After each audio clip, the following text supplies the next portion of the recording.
Good morning, Theodore Roosevelt High School. I'm Bree Banks. And I'm Ace Friday. And this is Teddy TV for the week of February 2nd through February 6th. Clara Bowers will be back next week with our weather report. Today's the day. TRHS is hosting another unified sports basketball event from 10 a.m. to 12:05 p.m.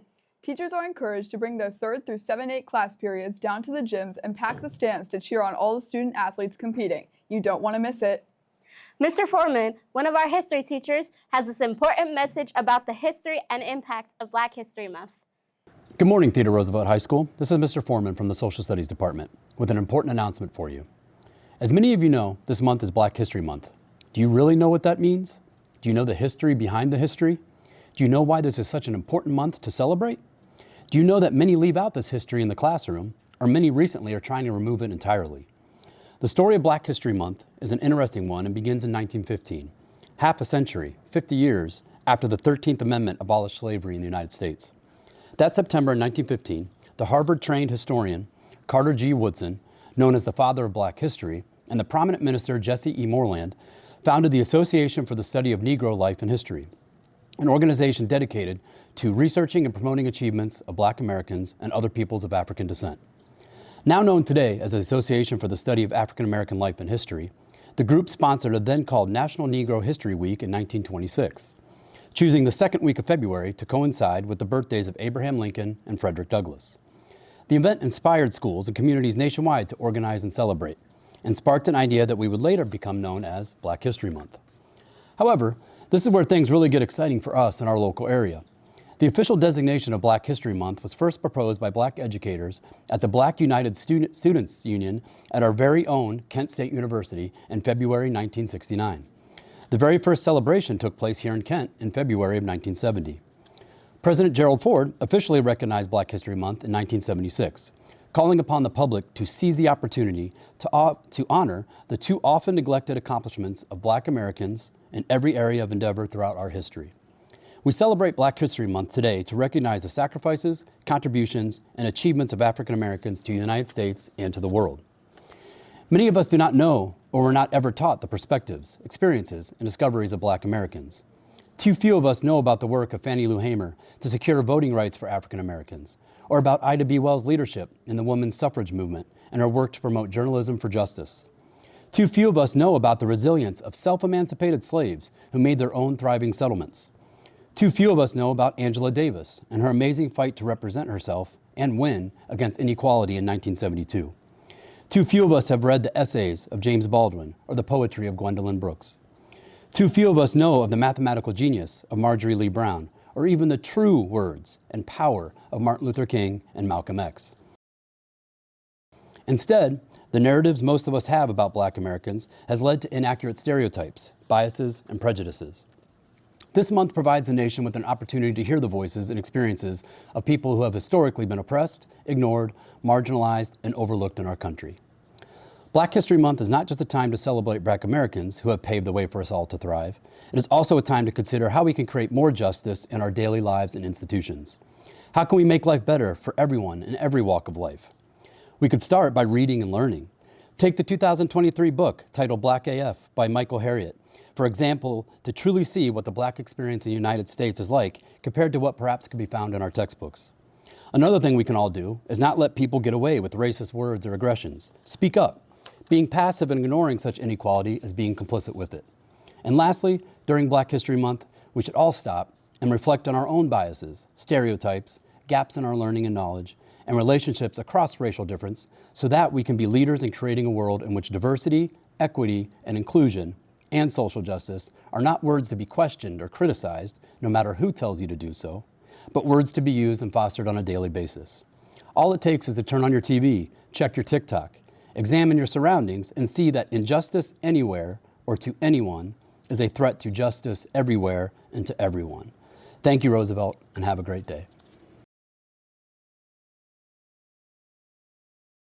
Thank you, Mr. Foreman.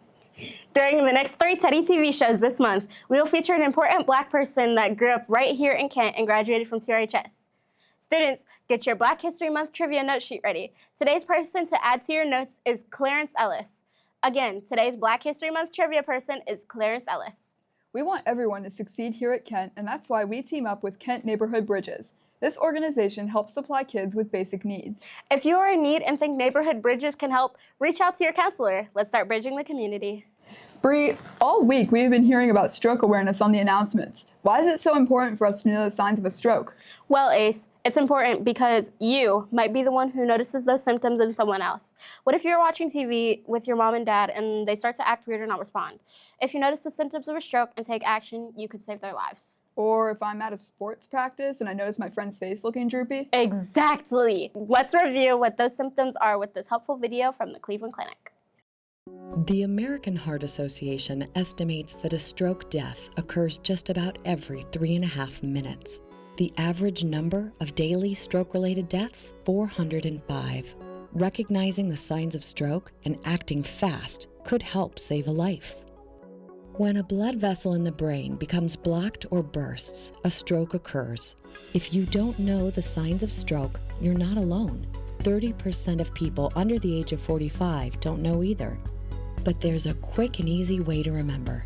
It's an acronym known as Be Fast.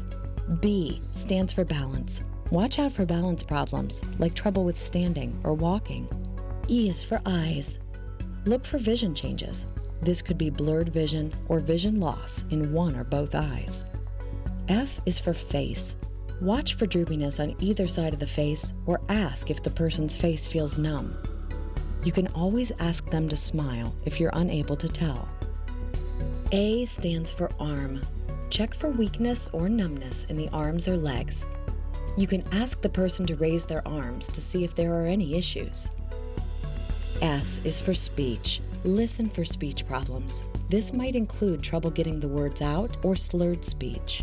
Ask the person to repeat an easy sentence to verify this. T, time. Don't hesitate. Call 911 immediately. Always call 911 to ensure that the person is diagnosed and treated quickly. And never drive someone to the hospital if they're having a stroke. Emergency services can get them there faster and relay important information to hospital staff. So now you know the signs of a stroke. Just be fast, and you can help someone get the care they need immediately. Just remember, be fast and you could save a life. Attention seniors! The next senior class assembly is next Tuesday, February 10th. Seniors will report to the auditorium after first period to go over important second semester information. Don't miss it. Well, that's a wrap on School Counselor Week. Huge thanks to our school counselors for helping us stay on track, solve problems, and plan for the future, all while always having our backs. If you see a counselor today, give them a smile or a shout out. They deserve it. Listen up, riders. It's time to announce our PBIS Ride winners. Pearl Kagabo, Sophia Weiss, Grace Schoenberger, Lamaya Wright, Nadia Walker. and staff member Mrs. Williamson. Congratulations, riders. Keep doing a great job demonstrating our ride expectations. And now it's time for this week's PBIS Spotlight. Hi everyone, I'm Theodore Wilson and I put in JT for a ride award because JT is the GOAT and always participates and speaks in Spanish, and it makes me very, very happy. So thank you, JT. You're welcome. It's time to announce this week's staff shout out. Mrs. Nara. Mrs. Nara was nominated for always greeting everyone with a smile. She is an important part of TRHS and makes it feel like home to students and staff. We are lucky to have her here. This month we'll be focusing on the R in RIDE, which stands for respect. Respecting classrooms looks like listening, following directions, and being kind. Respect in the hallways means walking safely, using appropriate language, and keeping your phone away. This month, teachers will be nominating students for being kind and respectful. Oh my gosh, thank you. That was so kind. It's time to play bingo! We hope you enjoyed this week's bingo history. Here are the bingo numbers called this week. Today's final bingo numbers will appear in red as they are called. O68, G53, N44, I27, O75, O63.